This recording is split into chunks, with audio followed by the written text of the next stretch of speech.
ආයිබෝවන් සුබ දවසක්. මම සෙවන්දි පෙරේරා. ඔයාලා එකතු වෙලා ඉන්නේ හැපි ප්ලේස් එක්ක. හැපි ප්ලේස් කියලා කියන්නේ ඔයාගේ ජීවිතේ දිහා සතුටින් බලන්න, ජීවිතේ සතුටින් බලන ගමන් විඳින ගමන් ජීවිතේ දිනන්න ඔබට උදව් කරන තැන. බොහොම වැදගත් ජීව විද්‍යාත්මක සහ මනෝවිද්‍යාත්මක පදනමක් යටතේ ඔබේ ජීවිතේට වැදගත් වෙන ගොඩක් දේවල් හැපි ප්ලේස් එක අපි ෂෙයා කරන්න බලාපොරොත්තු වෙනවා. හැපි ප්ලේස් එක දිගින් දිගටම එකතු වෙලා හිටියොත් ඔයාගේ ජීවිතේට ලොකු වෙනසක් කරන්න පුළුවන් වෙයි කියලා මම බොහොම විශ්වාසයෙන් තමයි කියන්නේ. ඉතින් ඔයාගේ ජීවිතය ගැන මොකද හිතන්නේ? බොහොම වේගෙන් ගමන් කරනව නේද? දවසේ පැය 24ක් මදි සමහරක් වෙලාවට අපිට අපේ වැඩ කරගන්න. මේ විදිහට අපේ දවස හරිම වේගෙන් ගලාගෙන යනවා. අපිට අපේ දවස ගැන හිතන්නත් කලින් බොහොම ඉක්මනට දවස් සති මාස ගණන් ගෙවිලා ගිහිල්ලා අපේ ජීවිතේ ගොඩක් කාලය වැය වෙලා ගිහිල්ලා තියෙනවා. ඉතින් ඔයා ආපස්සට හැරිලා බැලුවම ඔයාට මොකද හිතෙන්නේ? ඔයා ගැන ඔයාට ලොකු සතුටක් දැනෙනවා නම් ඇත්තටම ඔබ සාර්ථකයි. මොකද අපි සාර්ථකයි කියලා ගොඩක් වෙලාවට හිතන්නේ ලොකු යාන වාහන අරගෙන, ගෙවල් දොරවල් හදාගෙන මෙන්න මේ වගේ එක එක්කෙනාගේ සාර්ථකත්වයේ මනින විදි වෙනස්. හැබැයි මේ හැම දෙයක්ම අපි කරලා ඔබේ ආසම දේවල් ඔබ ලබාගෙන ඔබ අවසානයේ බලද්දී ඔබේ පවුලේ කට්ටිය ඔබට මගහැරිලා නම්, ඔබ වටේ ඉන්න කට්ටිය ඔබට මගහැරිලා නම්, ඔබේ ළඟම ඉන්න පිරිස ඔබෙන් ඈත් වෙලා නම් ඒ ලබන සතුටේ වැඩක් තියනවද? මොහොතකට කල්පනා කරලා බලන්න. අපි හැමෝටම ලොකු වැඩ ගොඩක් තියෙනවා දවසේ කරන්න. අපි රැකියාවක් කරන කෙනෙක් නම් උදේට නැගිටිනවා, කනවා, බොනවා, ලෑස්ති වෙනවා, දුවනවා රැකියාවට. එතන ලොකු වැඩ ගොඩක් අපි කරනවා. අපිට වෙන වෙච්ච ඩියුටිස් ටිකක් තියෙනවා. අපි ඒ දේවල් ටක් ටක් ගාලා කරනවා. හවස් වෙනවා. අපි නැවත ගෙදරට එනවා. මොනවා හරි දෙයක් රත් කරගන්නවා, කනවා. ආපහු ඊළඟ දවසේ රේස් එක දුවන්න බලාගෙන අපි නැවත නිදියනවා. එතකොට මේ නිදියන වෙලාව වෙනකොට ඔබට කොයි වගේ හැඟීමක්ද තියෙන්නේ ඔබේ දවස ගැන? ඔබට ඔබේ දවස ගැන තියෙන්නේ හරිම වෙහෙසකාරී බවක්ද? එහෙම නැත්නම් ඔබට තිබෙන්නේ ඔබේ දවස ගැන මාරු නියමයි. අද දවස මාර වැඩ ගොඩක් කරගත්තා. මෙන්න මේ වගේ හැඟීමක්ද? එතකොට ඊළඟ දවසේ උදේ නැගිටිනකොට ඒ අලුත් දවස ගැන ඔබට මොකද හිතෙන්නේ? ඔබට තියෙන්නේ අයියෝ අදත් වැඩට යන්න තියෙනවා. මේ මොන කරුමයක්ද? මාරම මහන්සි දැන්නම් අදත් යන්න ඕනේ නේද? මෙන්න මේ වගේ සිතුවිලි අපිට එන්න පුළුවන්. ඒ කියන්නේ අපි අපේ දවස පටන් ගන්න හරිම වෙහෙසකින්. අපි දවස නිවා කරන්නේ හරිම වෙහෙසකින්. ඉතින් අපි හැමෝටම මේ හැල්මේ මේ රේස් එක මේ ජීවිත රේස් එක දුවන්න සිද්ධ වෙලා තියෙනවා. ඒත් අපි අවසානයේ ලබන ජයග්‍රහණය ලැබනකොට අපි ගොඩක්ම මානසිකව කඩාගෙන වැටිලා වෙහෙස වෙලා අපි ඉන්නේ. එහෙම දිනන රේස් එකකින් ජීවිතේ දිනලා වැඩක් තියනවද? මොහොතකට කල්පනා කරලා බලන්න. ඔබ ජීවිතේ දිනනකොට ඔබ ගොඩක් වයසට ගිහිල්ලා ඔබේ පවුලේ හැමෝම ඔබෙන් ඈත් වෙලා ඔබේ දරුවෝ ලොකු වෙලා නම් ආපහු හැරිලා බලද්දී ඔබට ඔබේ පවුලේ අය මගහැරිලා ගිහිල්ලා නම් ඒ ලබන සතුටින් වැඩක් තියනවද? ඒක නිසා අපිට ලැබිලා තියෙන මේ ජීවිතේ හරිම ටික කාලයයි තියෙන්නේ. බොහොම ඉක්මනින් ඒ ටික කාලය වේගයෙන් දවසේ පැය විනාඩි තප්පර පැය සති මාස මේ විදිහට ගෙවිලා යනවා. මේ ගෙවිලා යද්දී අපි කවදද අපේ සතුටින් ඉන්නේ? ඔබ හිතනවාද සේරම වැඩ ඉවර කරලා සතුටු වෙන්න? ඒක කවදාවත් වෙන්නේ නැහැ. මොකද අපි හිතනවා මේ දේවල් ටික කරලා ළමයි ලොකු වුණාම අපි විනෝද වෙන්න යනවා, සතුටු වෙන්න යනවා එහෙම කියලා හිතනවා. අපි මේ ගේ හදාගත්තට පස්සේ, අපි අපේ වාහනේ ගත්තට පස්සේ, මේ අධ්‍යාපනය මෙන්න මේ කොටස් ටිකම අපි කරගත්තට පස්සේ මට පුළුවන් සතුටින් ඉන්න කියලා. ඔබ එහෙම හිතනවා නම් අන්න එතන ඔබට වැරදිලා. මොකද අපි මේ කියන ඉලක්ක මේ හීන ජය අරගෙන අවසානයේ ජීවිතේ සතුටින් විඳින්න හිටියොත් කවමදාවත් මේ වැඩ ඉවර වෙන්නේ නැහැ. අපිට අපේ ජීවිතේ විඳින්න හම්බ වෙන්නේ නැහැ. මොකද්ද මම මේ කියන්න උත්සාහ කරන්නේ? ඔබට ඔබේ ජීවිතයේ දවස අවසානයේ දවස පටන් ගැනීමේදී දැනෙන්නේ බොහොම වෙහෙසකාරී බවක් නම්, කලකිරුණු බවක් නම්, ඔබට ඔබේ පවුලේ අයත් එක්ක නිතර තරහ යනවා නම්, මේ කරන්න තියෙන වැඩ පිළිබඳ ඔබට හරි ලොකු බරක් දැනෙනවා නම් ඔබට හරි මහන්සියක් දැනෙනවා නම් ඔබට හිතෙනවා නම් මේ කරන්න ඔබට යුතුයකම් ඉෂ්ට කරන්න තියෙන දේවල් පිළිබඳව ලොකු බරක් විදිහට දැනෙනවා නම් ඔබට හැම තිස්සෙම ඔබ ළඟ ඔබ ගනුදෙනු කරන අනිත් පාර්ශවයත් එක්ක ඔබ ඉන්නේ තරහින් නම් ඔබ ගෙදර වැඩ කරන්නේ තරහින් නම් ඔබ ගෙදරට එන්නේ තරහින් නම් ඔබට හරිම ඉක්මනින් අපි කියන්නේ මේ හොස්ස ළඟින් මැස්ස යන්න බෑ කියලා හරිම ඉක්මනට තරහ යනවා නම් ඔබට ඔබේ ජීවිතය ගැන උදේ නැගිටිනකොට දැනෙන්නේ හරිම ඍණාත්මක සිතුවිලි නම් ඔබට උදේ නැගිටලා වැඩ කරගෙන ඉන්න හවස රෑ නිදා ගන්න ඇඳට ගියාමත් ඔබට ඔබේ ජීවිතය ගැන හරි වෙහෙසකාරී බවක් නම් මොකද්ද මේ ජීවිතය කියලා ඔබට හරි වෙහෙසකාරී බවක් දැනෙනවා නම් ඔව් ඔබට මානසික සතුට ඔබෙන් ගිලිහිලා ගිහිල්ලා අපි කැස්ස හෙම්බිරිස්සාව මෙන්න මේ වගේ ශාරීරික ලෙඩවලට හරිම ඉක්මනට බෙහෙත් ගන්න යනවා. සෙම වැඩි වෙච්ච ගමන් බෙහෙත් ගන්න යනවා. උණ ආව ගමන් බෙහෙත් ගන්න යනවා. එතකොට මේ මානසික ලෙඩවීමට අපි කවදද බෙහෙත් ගන්න යන්නේ?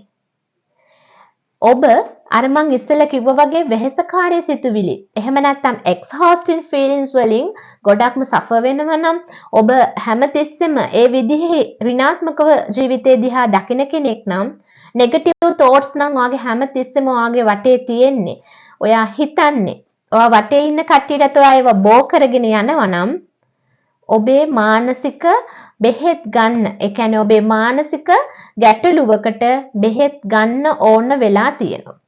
ඒ කියන්නේ මේ මානසික ගැටලුවක් කියන්නේ මොකද්ද? මානසික රෝගයක් කියන්නේ මොකද්ද? සමහරක් වෙලාවට මේ සුළු මට්ටමේ තියෙන ගැටලුව තව අපේ කිසිම කැන්සර් නොසලකිලිමත් කම නිසා උග්‍ර මානසික රෝගී තත්ත්වයක් බවට උනත් පත් වෙන්න පුළුවන්. අර මං කිව්වා වගේ වෙහෙසකාරී සිතුවිලි ඔබට නිරන්තරයෙන් ඇති වෙනකොට මේ වෙහෙසකාරී සිතුවිලි අවසානයේ ඔබට මොකද වෙන්නේ? ඔබ සුළු මානසික ගැටලුවේ ඉඳලා උග්‍ර මානසික රෝග තත්ත්ව දක්වා ડિප්‍රෙෂන් කියනවා, ඇන්සයිටි කියනවා, ස්ට්‍රෙස් කියනවා. ඔබ දන්නවා ගොඩක් මානසික ගැටලු මේ වෙනකොට අඳුනාගෙන තියෙනවා. හැබැයි මේ සුළු මට්ටමේදී ඔබ මේකට ප්‍රතිකාර ගත්තා නම් එහෙම නැත්නම් ඔබ මේකදී ඖෂධ ප්‍රතිකාර විතරක් නෙමෙයි ඔබේ බිහේවියර් එක වෙනස් කරලා ඔබට චර්යාත්මක ප්‍රතිකාර පවා මේ ක්‍රමේදී මේ මානසික ගැටලු වලදී අපිට සිද්ධ කරන්න පුළුවන්. ඉතින් මේ දේවල් වලට ඔබ යොමු වුණා නම් ඔබට අර ලොකු ගැටලුවකට ගිහිල්ලා මානසික රෝගය තත්ත්වයක් බවට පත් වෙනකන් උග්‍රම තත්ත්වයේ මානසික රෝගියෙක් වෙනකන් ඉන්නේ නැතුව බෙහෙත් බොන්නේ නැතුව ජීවිතය සතුටින් සැහැල්ලුවෙන් ගත කරන්න පුළුවන්. ඔබ පළමුවෙන්ම හඳුනා ගන්න ඕන ඔබ ඉන්න මට්ටම පිළිබඳව. ඇත්ත. අද ලංකාව වගේ රටක මානසික ගැටලුවකට ප්‍රතිකාර ගන්නවා කියලා කිව්වොත් හිතන්නේ යා පිස්සෙක් කියලා. මේක මෙයාට මානසික ගැටලුවක්. එහෙනම් මෙයා මානසික රෝගියෙක්. එතකොට මානසික රෝගී කියන්නේ පිස්සෙක්. අන්න ඒ වගේ ලේබල් කිරීමක් ලංකාව වගේ රටක තාම තියෙනවා. ඒ නිසා අපේ මිනිස්සු මානසික ගැටලු වලට ප්‍රතිකාරය වලට යොමු වෙන්න තියෙන ඉඩකඩ ගොඩක් අඩුයි. ඇහිරිලා තියෙනවා. ඒක නිසා ඒගොල්ලෝ මේ තැනක් දන්නවා වුණත් Tamanට ගැටලුවක් තියෙනවා කියලා දන්නවා වුණත් බෙහෙත් ගන්න ප්‍රතිකාර ගන්න යොමු වෙන්නේ නැහැ. ඉතින් මට කියන්න ඕන වෙන්නේ ඔයාලට අපි අපේ ශාරීරික සෞඛ්‍ය හරිම සතුටුයි. දැන් ගොඩාක් අපේ ලංකාවේ මිනිස්සු එයාලගේ කෑම ගැන හිතනවා, ලෙඩ රෝග ගැන හිතනවා, එයාලා ඩයට් කරනවා, ජිම් යනවා. ගොඩාක් එයාලගේ ෆිසිකල් හෙල්ත් එක ගැන එයාලා හිතනවා. but they don't think about their mental health. එයාලගේ mental health එක ගැන හිතනවා ගොඩක් අඩුයි. මේක නිසා මොකද වෙන්නේ? අපේ මිනිස්සු ශාරීරිකව ලෙඩ වෙන්න හේතුවක් වෙනවා. මොකද ඔබ නොදන්නවා වුණාට මේ මානසික ගැටලු නිසා ඒවා අර ප්‍රතිකාර කළ යුතු මට්ටමේ ශාරීරික රෝග, ඒ කියන්නේ අපි බෝ නොවන මට්ටමේ රෝග කියලා සලකන ශාරීරික රෝග වලට පවා හේතු වෙනවා. ඉතින් ඒක නිසා මේක සුළුවෙන් තකන්නට එපා. ලංකාවේ වගේ රටක මානසික සෞඛ්‍ය ගැන ගොඩාක් දැනුවත් කිරීම අඩු නිසා මේ ප්‍රතිකාර මධ්‍යස්ථාන ගොඩක් තිබුණත් ඒවට යොමු වෙන්න තියෙන ඉඩකඩත් අඩු නිසා ඒක සමාජයේ නිකන් ලැජ්ජාවට කාරණයක් නිසා අද අපේ මිනිස්සු ගොඩාක් දුකින් කාලය ගත කරනවා. ඉතින් මෙහෙම දුක තරහ කලකිරීමත් එක්ක ඔබ නිරන්තරයෙන් ගත කරනකොට ඔබ වටේ ඉන්න අයත් ඔබෙන් ඈත් වෙලා යනවා. ඒ අයටත් ඔබ පීඩාවක් ගෙන දෙනවා. මොකද දුකින් දුක තරහෙන් තරහ බෝ කරගෙන යනවා. ඉතින් සමාජයේ හැමෝම ඉන්නේ හරි වෙහෙසකාරී බවකින්. එහෙම නැතුව අපි පුළුවන් අපි වෙනස් වෙලා මේ සමාජය බොහොම ලස්සන තැනක් කරන්න. ඔබට පුළුවන් හිනහවකින් දවස පටන් ගන්න. දවස අවසානයේ ශානීයම දවසක්, that's very productive day. මෙන්න මේ විදිහට දවස දිහා බලන්න. එහෙම නැතුව අයියෝ අද නම් මාරම දවසක්, මම මාර වැඩ ගොඩක් කරා, මාර මහන්සි. අපි මෙන්ටලිම කඩම් වැටිලා. එහෙම නැතුව මේ ලස්සනට ජීවිතේ දකින්න ඔබට පුළුවන්. ඔබ එක බෝ කරන්න, සතුට බෝ කරන්න පුළුවන් කෙනෙක් වෙන්න. මට ඕන mental health එක, physical health එක ගැන හිතනවා වගේම ඔයාලා mental health එකත් ගැන හිතන ලංකාවේ මිනිස්සු, ලංකාවේ සමාජයක් ගොඩනගන්න.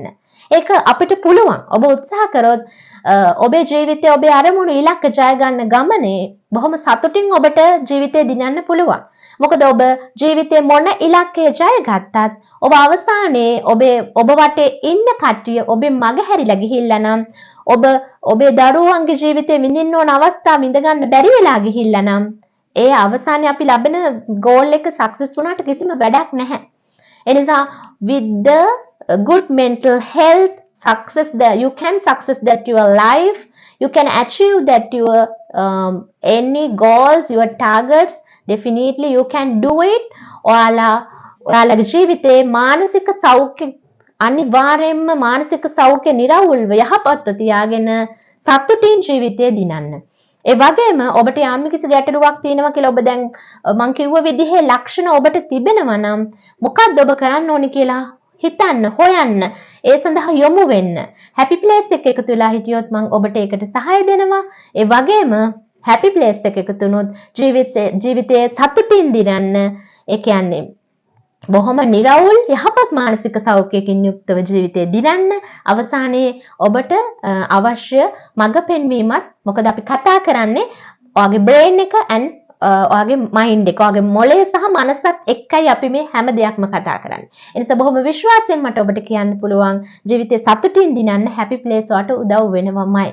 හැබැයි ඔබට මම කිව්ව විදිහේ යම් කිසි ගැටලුකාරී තත්වයක් තියෙනවා නම් ඔයා හොයන්න. ඔයා දැන් මේ අපි ගොඩක් physical health එකට ඕන දේවල් හොයනවා වගේ mental health එකත් කොහොමද සතුටින් ඉන්නේ කියන දේවල් පිළිබඳව දැන් ගොඩක් තියෙනවා. ඒව පිළිබඳව අධ්‍යයනය කරන්න, ඒව කියවන්න, ඒව ඔබේ ජීවිතයට apply කරගෙන බලන්න. එතකොට ඔබට ඔබේ ජීවිතය ගැන බොහොම සතුටක් දැනේවි.